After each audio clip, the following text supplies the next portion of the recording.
வணக்கம். இந்த அலசல்ல நம்ம பார்க்க போற விஷயம் கொஞ்சம் ஆச்சரியமானது, அதே சமயம் நம்ம கற்பனைக்கே எட்டாத ஒரு பெரிய புவியியல் மர்மம். மனிதர்களாகிய நாம இந்த பூமியின் மேல எந்த அளவுக்கு தாக்கத்தை ஏற்படுத்தி இருக்கோம் அப்படிங்கறத நிரூபிக்கிற ஒரு மனதை உழுக்கும் அறிவியல் தரவு இது. நம்மளோட அன்றாட செயல்கள் இந்த கிரகத்தை எப்படி பௌதிக ரீதியாகவே, அதாவது பிசிக்கலாவே மாத்திருக்குன்னு இப்ப நம்ம பார்க்க போறோம். இதுல இருக்கிற முதல் சுவாரஸ்யமான விஷயமே இந்த துல்லியமான அளவீடு தான். சரியா சொல்லணும்னா 31.5 இன்ச், அதாவது 31.5 அங்குலம். இது என்ன அளவுன்னு யோசிக்கிறீங்களா? நம்புங்க, நம்ம பூமி அதோட சுழற்சி அச்சிலிருந்து, அதாவது ஆக்சிஸ்ல இருந்து இவ்வளவு தூரம் விலகி சாஞ்சிருக்கு. இது ஏதோ சாதாரண விலகல் கிடையாது, ஒட்டுமொத்த கிரகத்தோட சமநிலையே காட்டுற ஒரு குறியீடு. இப்போ ஒரு பெரிய கேள்வி வருது, மனிதர்களாகிய நாம உண்மையிலேயே இந்த பிரம்மாண்டமான பூமியோட சுழற்சி அச்சியை மாத்திட்டோமா? நம்மளோட அன்றாட செயல்களுக்கு கோள்களோட இயற்பியலையே மாற்ற அளவுக்கு பவர் இருக்கா? என்னது, நம்மளால பூமியை சாய்க்க முடியுமான்னு நீங்க கேட்கலாம். அதான் அறிவியல் தரவுகள் சொல்ற உண்மை வேற.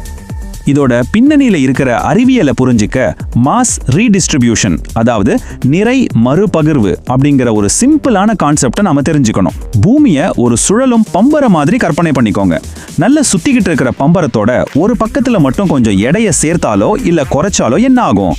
அதோட பேலன்ஸ் மாதிரி தள்ளாடி வேற கோணத்துல சுத்தும் இல்லையா? சரியா, அதே மாதிரி ஒரு மாபெரும் எடை மாற்றம் தான் நம்ம பூமியிலேயே நடந்திருக்கு. சரி, இந்த அச்சு விலகலுக்கு யாரு காரணம்? வாங்க சந்தேக வலயத்தில் இருக்கிறவங்களை பத்தி பார்ப்போம்.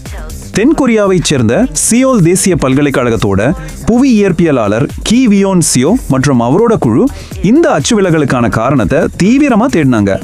ஆரம்பத்துல பருவநிலை மாற்றத்தால உருகும் பனிப்பாறைகள் தான் இதுக்கு காரணம்னு எல்லாரும் நினைச்சாங்க.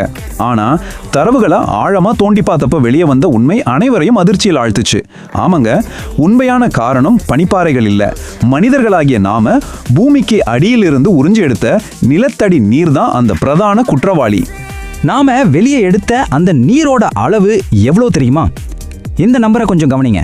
2150 ஜிகாடன்கள். 1993 இருந்து 2010 வரைக்கும் உள்ள அந்த ரொம்ப குறுகிய காலத்தில் மட்டும் நாம இவ்வளோ பிரம்மாண்டமான தண்ணியை பூமி கடையிலிருந்து உறிஞ்சி எடுத்திருக்கோம். இந்த 2150 ஜிகாட்டன் சொல்றது எவ்வளவு பெரிய விஷயம்னு புரிஞ்சுக்கணுமா?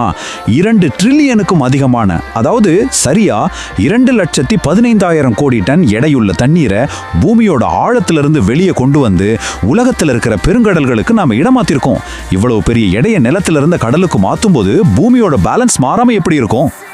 இது எப்படி நடந்துச்சுன்னு ஸ்டெப் பை ஸ்டெப்பாக பார்ப்போம். முதல்ல விவசாயத்துக்கும் நகரங்களோட தேவைக்காகவும் கிணறுகள் மூலமா நிலத்தடி நீரை நாம உறிஞ்சுறோம். ரெண்டாவது, அந்த தண்ணியை நிலப்பரப்புல பயன்படுத்துறோம். மூணாவது, அதுல மீதமுள்ள தண்ணி ஆவியாகியோ இல்ல நிலப்பரப்புல ஓடியோ கடைசியா கடலை போய் சேருது. இதோட இறுதி விளைவு என்னன்னா, பூமியோட ஒட்டுமொத்த எடையும் ஒரு இடத்துல இன்னொரு இடத்துக்கு மாறிடுது. நான் முதல்ல சொன்ன அந்த பம்பரத்தோட எடை மாறின மாதிரி தான் இதுவும். எவ்வளவு பெரிய அளவிலான எடை மாற்றம் பூமியை சாய்த்தது மட்டும் இல்லாம இன்னொரு நேரடி விளைவையும் ஏற்படுத்தியிருக்கு. நாம உறிஞ்சு கடல்ல கலக்க விட்ட இந்த கூடுதல் தண்ணீரால உலகளாவிய கடல் மட்டம் சுமார் 0.24 அங்குலம் உயர்ந்திருக்கு. வெறும் நிலத்தடி நீர் பயன்பாடு எப்படி கடல்களோட மட்டத்தையே உயர்த்துதுன்னு இது ரொம்ப தெளிவா நமக்கு காட்டுது. அடுத்த பகுதி ஹாட்ஸ்பாட்கள். இவ்வளோ பெரிய அளவிலான தண்ணி எந்தெந்த இடங்கள்ல இருந்து அதிகமா வந்துச்சுன்னு பார்ப்போம். பூமியோட அச்சில இவ்வளோ பெரிய தாக்கத்தை ஏற்படுத்திய முதன்மை பகுதிகள் நடுத்தர அச்சிரேகை பகுதிகள்னு சொல்லப்படுற மிட் லாட்டிடியூட் ரீஜன்ஸ் தான்.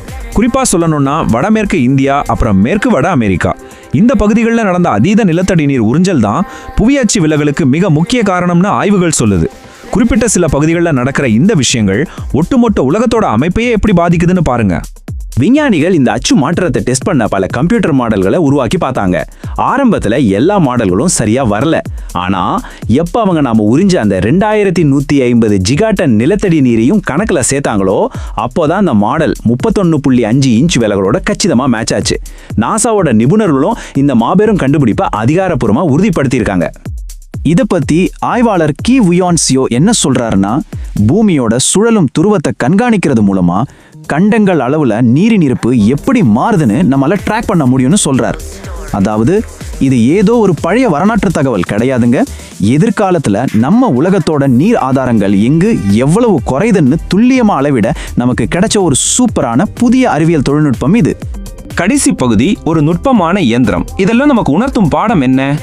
பூமிங்கிறது எதாலையும் அசைக்க முடியாத வெறும் பாறை கிடையாது. நாம சாதாரணமா நினைச்சு தினமும் பயன்படுத்துற தண்ணி, நாம செய்யற சின்ன சின்ன விஷயங்கள்னு எல்லாத்துக்கும் இந்த மாபெரும் பூமி ரியாக்ட் பண்ணுது. நம்ம ஒவ்வொரு செயல்களாலையும் நேரடியா பாதிக்கப்படுற அளவுக்கு பூமி ரொம்பவே ஒரு சென்சிட்டிவான நுட்பமான மெஷின் மாதிரி தான் இயங்குது. இப்போ கடைசியா இந்த ஒரு கேள்வியோட நான் இந்த விளக்கத்தை முடிக்கிறேன். விவசாயத்துக்கும் நம்ம ஊர்களோட தேவைக்காகவும் நாம உறிஞ்சுற தண்ணியால இந்த பூமியோட சுழற்சி அச்சைய 31.5 அங்குலம் சாய்க்க முடியும்னா நாம சாதாரணம்னு நினைச்சு தினசரி செய்யற வேற எந்தெந்த விஷயங்கள் இந்த கிரகத்து மேல நமக்கு கண்ணுக்கு தெரியாத மாபெரும் தாக்கங்களை ஏற்படுத்திக்கிட்டு இருக்கு?